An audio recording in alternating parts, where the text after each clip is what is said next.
Dosja e Ilir Metës sërish në udhkryq për shkak të shtyrjes së seancës që ishte parashikuar të zhvillohet këtë të martë në gjykatën e posaçme. Seanca paraprake ku pritej që gjyqtarja Irena Gjoka të vendoste për kalim apo jo për gjykim, u shty për shkak të mungesës së avokatit të Monika Kryemadhit.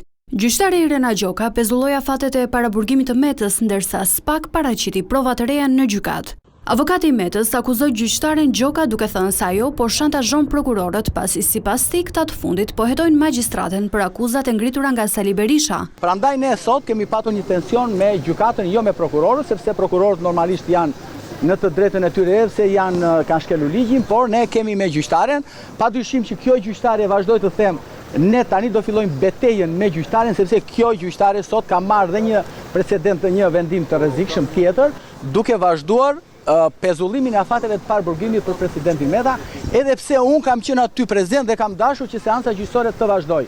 Kjo përsëri ka vazhduar sot pezullimin e afateve dhe vërteton dhe njëherë që zonja Gjoka apo Maneku, siç e njihni ju, nuk është gjyqtare e aftë edhe juridikisht, por e kapur politikisht edhe natyrisht e shantazhueshme.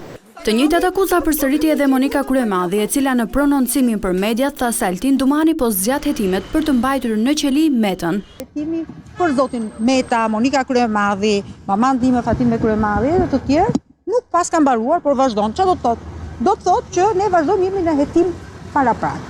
Dhe arsyeja për të cilën është vepruar në mënyrë të tillë është vetëm një qëllim për të mbajtur zotin Meta në burg, për të mbajtur Monika Kryemadhin dhe familjarët e saj nën presion, dhe për të arritur një inat personal që nuk e di të kujt e ka, sigurisht që nuk është gjë tjetër veç se ata që duan ta bëjnë janë ushtarë të bindur të jurikimit, edhe pse sot është në largim e sipër. SPAK mbylli hetimet për dosjen e Ilir Metës në fund të muajit korrik. Në këtë dosje janë përfshirë 3 hetime: çesdia, lobimi i LSI në SBA, si dhe pastrimi i parave të ish çiftit presidencial.